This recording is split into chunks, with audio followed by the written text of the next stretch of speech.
ಎಲ್ಲರೂ ಕೂಡ ಗೊತ್ತಿರೋ ಹಾಗೆ ರಾಜ್ಯದಲ್ಲಿ ಕಾಂಗ್ರೆಸ್ ಸರ್ಕಾರ ಅಸ್ತಿತ್ವಕ್ಕೆ ಬಂದ ನಂತರ ಒಂದಿಲ್ಲ ಒಂದು ಹಗರಣದಲ್ಲಿ ಭಾಗಿಯಾಗಿರುವುದನ್ನು ತಾವೆಲ್ಲರೂ ಕೂಡ ಕಂಡುಕೊಂಡಿದ್ದೀವಿ.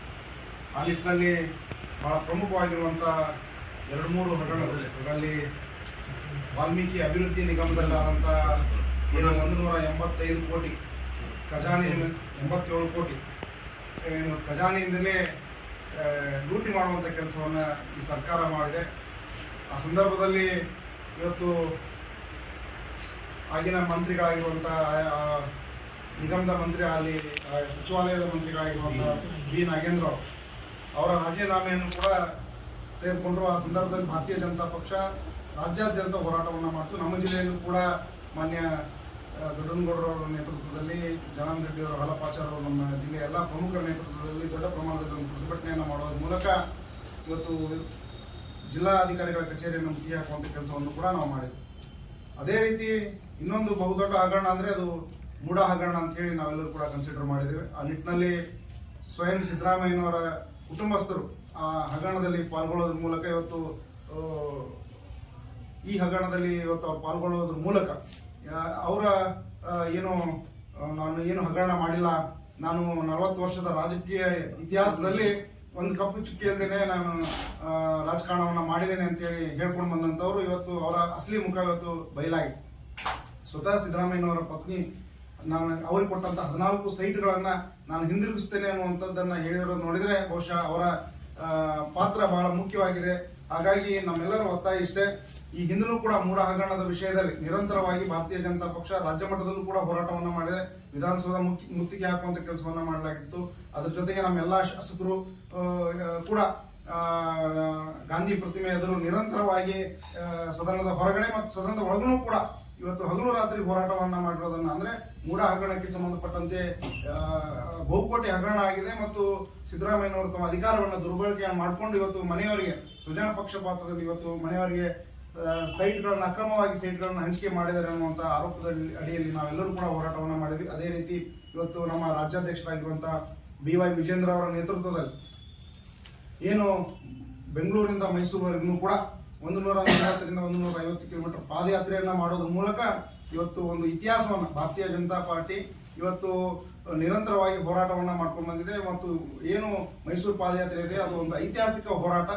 ಈ ಸರ್ಕಾರದ ವಿರುದ್ಧ ನಿರಂತರವಾಗಿ ಹೋರಾಟದ ಮೂಲಕ ಇವತ್ತು ಈ ಸರ್ಕಾರಕ್ಕೆ ಎಚ್ಚರಿಕೆ ಗಂಟೆಯನ್ನು ಮತ್ತು ಒಂದು ಚುರುಕು ಮುಸುವಂಥ ಕೆಲಸವನ್ನು ಭಾರತೀಯ ಜನತಾ ಪಕ್ಷ ರಾಜ್ಯಾಧ್ಯಕ್ಷರಾಗಿರುವಂಥ BY ವಿಜೇಂದ್ರ ಅವರ ನೇತೃತ್ವದಲ್ಲಿ ನಾವು ಮಾಡ್ಕೊಂಡು ಬಂದಿದ್ದೀವಿ. ಅಷ್ಟೇ ಅದಾದ ನಂತರವೂ ಕೂಡ ನಾವು ನಮ್ಮ ಅಪೇಕ್ಷೆ ಇಷ್ಟೇ ಇತ್ತು, ಸಿದ್ದರಾಮಯ್ಯನವರು ರಾಜೀನಾಮೆ ಕೊಡಲಿವರೆಗೂ ಕೂಡ ನಾವು ನಮ್ಮ ಹೋರಾಟವನ್ನು ಕೈ ಬಿಡೋದಿಲ್ಲ ಅನ್ನುವಂಥದ್ದಿದೆ. ಆ ನಿಟ್ಟಿನಲ್ಲಿ ಇವತ್ತು ಸ್ವತಃ ರಾಜ್ಯಪಾಲರಿಗೆ ಅವಮಾನ ಮಾಡುವಂಥದ್ದನ್ನು, ರಾಜ್ಯಪಾಲರಿಗೆ ಬಗ್ಗೆ ಅವಹೇಳನಕಾರಿಯಾಗಿ ಹೇಳಿಕೆಗಳನ್ನು ನೀಡೋದ್ರ ಮೂಲಕ ಇವತ್ತು ಸಂವಿಧಾನಕ್ಕೆ ಅಪಚಾರ ಮಾಡುವಂಥ ಕೆಲಸವನ್ನು ಇವತ್ತು ಸಿದ್ದರಾಮಯ್ಯನವರ ಜೊತೆಗೆ ಅವರ ಸಹೋದ್ಯೋಗಿಗಳು ಕೂಡ ಮಾಡ್ಕೊಂಡು ಬಂದಿರೋದನ್ನು ತಾವೆಲ್ಲರೂ ಕೂಡ ಗಮನಿಸಿದ್ದೇವೆ. ಅದರ ವಿರುದ್ಧ ಇವತ್ತು ಪ್ರಾಸಿಕ್ಯೂಷನ್ಗೆ ಅನುಮತಿ ಕೊಟ್ಟಂಥ ಸಂದರ್ಭದಲ್ಲಿ ಸ್ವತಃ ಸಿದ್ದರಾಮಯ್ಯನವರು ಹೈಕೋರ್ಟಿಗೆ ಹೋದ್ರು. ಅಲ್ಲಿಯೂ ಕೂಡ ಇವತ್ತು ಏನು ಮಾನ್ಯ ರಾಜ್ಯಪಾಲರು ಪ್ರಾಸಿಕ್ಯೂಷನ್ಗೆ ಅನುಮತಿ ಕೊಟ್ಟದ್ದನ್ನು ಎತ್ತಿ ಹಿಡಿದಂಥ ಹೈಕೋರ್ಟ್ ಇವತ್ತು ಅವರ ವಿರುದ್ಧ FIR ಆಗಲಿಕ್ಕೆ ಕಾರಣ ಆಯಿತು. ಇವತ್ತು ಅಲ್ಲಿಯೂ ಕೂಡ ಅವ್ರಿಗೆ ಮುಜುಗರ ಉಂಟಾಗಿ ಇವತ್ತು ಅವ್ರಿಗೆ ಅಲ್ಲಿ ಹಿನ್ನಡೆ ಆಯಿತು. ಆ ಹಿನ್ನಡೆ ಆದ್ರೂ ಕೂಡ ಇವತ್ತಿಗೂ ಕೂಡ ಸಿದ್ದರಾಮಯ್ಯನವರು ಬಂಡತನವನ್ನು ಪ್ರದರ್ಶನ ಮಾಡ್ತಾ ಇದ್ದಾರೆ. ನಾನು ರಾಜೀನಾಮೆಯನ್ನು ಕೊಡೋದಿಲ್ಲ ಅನ್ನುವಂಥ ಬಂಡತನ ಪ್ರದರ್ಶನವನ್ನು ಮಾಡೋದ್ರ ಮೂಲಕ ಇವತ್ತು ಏನು ಹಗರಣ ಆಗಿದೆ ಅದರ ಒಂದು ತನಿಖೆ ಆಗಬೇಕು ಅಂತ ಹೈಕೋರ್ಟ್ ಕೂಡ ಆದೇಶ ಮಾಡಿದೆ. ಆ ನಿಟ್ಟಿನಲ್ಲಿ ತನಿಖೆಗೆ ಸಹಕಾರ ನೀಡಲಿಕ್ಕೂ ಕೂಡ ಅವರು ಸಹಕಾರ ನೀಡ್ತಾ ಇಲ್ಲ. ಯಾಕಂದ್ರೆ ಇವತ್ತು ಸ್ವತಃ ಸಿದ್ದರಾಮಯ್ಯನವರು ಹಿಂದೆ ಮುಖ್ಯಮಂತ್ರಿಗಳಾಗಿರುವಂಥ ಮಾನ್ಯ BS ಯಡಿಯೂರಪ್ಪನವರು ಅವ್ರ ಮೇಲೂ ಕೂಡ ಈ ರೀತಿಯ ಆರೋಪ ಬಂದಂಥ ಸಂದರ್ಭದಲ್ಲಿ ಇವತ್ತು ಒಬ್ಬ ಆರೋಪ ಹೊಂದಿರುವಂಥ ವ್ಯಕ್ತಿ ಯಾವುದೇ ಮುಖ್ಯಮಂತ್ರಿ ಸ್ಥಾನದಲ್ಲಿ ಮುಂದುವರಲಿಕ್ಕೆ ಅವರಿಗೆ ಅರ್ಹರಿಲ್ಲ, ತನಿಖೆಗೆ ಇವತ್ತು ಸಹಕಾರ ನೀಡಲಿಕ್ಕೆ ಸಾಧ್ಯ ಇಲ್ಲ ಮತ್ತು ತನಿಖೆ ಪಕ್ಷಪಾತವಾದಂಥ ತನಿಖೆ ಆಗಲಿಕ್ಕೆ ಸಾಧ್ಯ ಇಲ್ಲ. ಹಾಗಾಗಿ ಅವರು ರಾಜೀನಾಮೆ ಕೊಡಬೇಕು ಅಂತೇಳಿ ಅವ್ರು ಸ್ವತಃ ಅವರೇ ವಿರೋಧ ಪಕ್ಷದಲ್ಲಿ ಇದ್ದಂಥ ಸಂದರ್ಭದಲ್ಲಿ ಹೇಳಿದ್ದಾರೆ. ಇವತ್ತು ಆ ಮಾತನಾಡಿದಂಥ ಸಿದ್ದರಾಮಯ್ಯನವರು ಇವತ್ತು ಅದೇ ರೀತಿ ನಡ್ಕೊಳ್ಳಿ ಅನ್ನುವಂಥದ್ದು ನಮ್ಮ ಅಭಿಪ್ರಾಯ. ಇವತ್ತು ಜನತಾ ಪಕ್ಷ ಮಾಡುತ್ತೆ. ಜೊತೆಗೆ ಇವತ್ತು ನಿಮ್ಗೆಲ್ಲರೂ ಕೂಡ ಗೊತ್ತಿದೆ, ಈಗ ಆ ವಿಷಯಕ್ಕೆ ಸಂಬಂಧಪಟ್ಟಂತೆ 14 ಸೈಟ್ಗಳನ್ನ 2-3 ದಿನದ ಅವಧಿಯೊಳಗೆ ತಾವು ನೋಡಿದಿರಿ. 14 ಸೈಟ್ಗಳನ್ನ ಹಿಂದೆ ಕೊಡ್ತೇವೆ ಅಂದ್ರೆ ಏನರ್ಥ? ಅದು ಅಂದ್ರೆ ನಾನು ತಪ್ಪು ಮಾಡಿದ್ದೀನಿ ಒಪ್ಕೊಂಡಂತೆ ಆಗುತ್ತದು.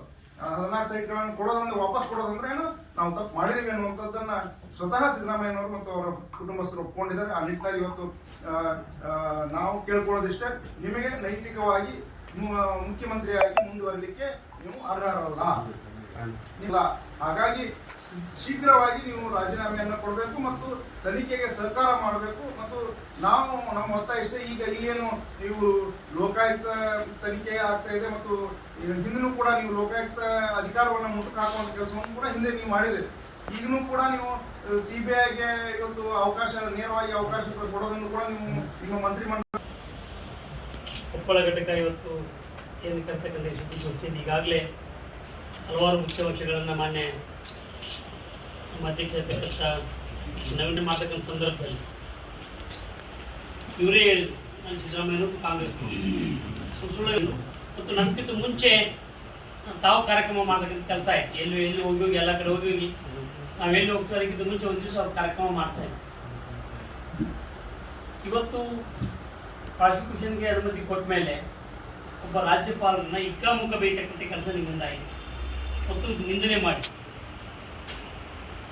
ಯಾಕೆ ಅವರು ಪರಿಶಿಷ್ಟ ಜಾತಿಗೆ ಸೇರ್ತಕ್ಕಂಥ ವ್ಯಕ್ತಿಗಳು ಅಂತಕ್ಕಂಥ ಹಿನ್ನೆಲೆಯೊಳಗೆ ಅವ್ರನ್ನ ಮಾಡಿದ್ರ, ಅಥವಾ ನಿಮ್ಮ ಅಧಿಕಾರಾವಧಿ ಜಡಿರ್ತಕ್ಕಂಥವೆಲ್ಲವೂ ಕೂಡ ಪರಿಶಿಷ್ಟ ಜಾತಿಯವರ ಮೇಲೆ ಆಗಿರ್ತಕ್ಕಂಥ ಅನೇಕ ನಿದರ್ಶನಗಳು ಇವತ್ತು ನಮಗೆ ಕಾಣ್ತಾ ಇವೆ.